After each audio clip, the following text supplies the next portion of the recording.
মূল্যে হোক এদেশে নির্বাচন হবে। তাহলে আমরা ওনাকে জানিয়ে দিতে চাই, সীমাহীন সমর্থন আপনাকে দিই নাই, সীমিত সময় দেওয়া হয়েছে। সেই সীমিত সময়ের মধ্যে আপনি ফেব্রুয়ারি মাসের প্রথম সপ্তাহে নির্বাচন দিবেন।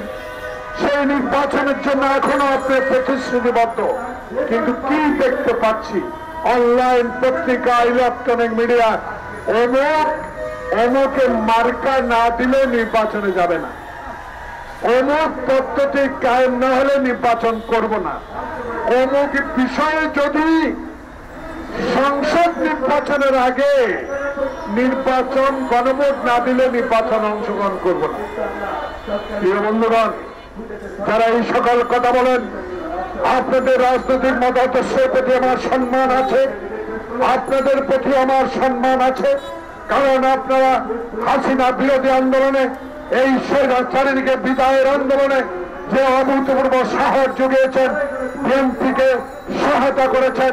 আজকে আপনাদের বিষয়ে আমি এইটুকু বলতে চাই, প্রিয় বন্ধুগণ, দেশকে যদি ভালোবাসেন, দেশের মানুষকে যদি ভালোবাসেন, আর নির্বাচিত সরকারকে একদিনের বেশি আর ক্ষমতা রাখার দরকার নেই।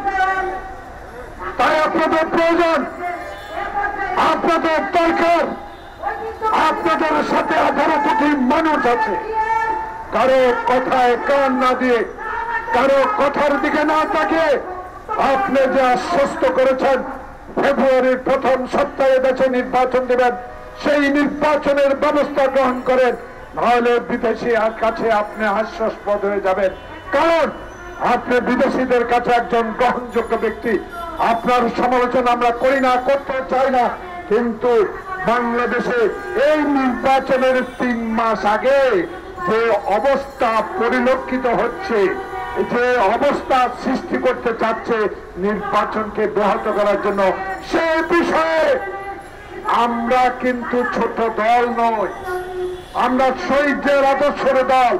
16 বছর হাঁটু পানিতে দাঁড়িয়ে আন্দোলন করেছি, পুলিশের ভয়ে কবরস্থানে ঘুমিয়েছি, এক জেলা থেকে অন্য জেলা গিয়ে রিক্সা চালিয়ে জীবন ধারণ করেছি।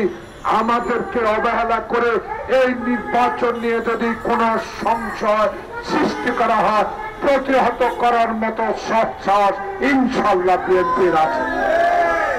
আমরা চাই না কারো সাথে রাস্তায় সংঘর্ষে জড়িয়ে পড়ি, আমরা চাই না যারা আমাদের বন্ধু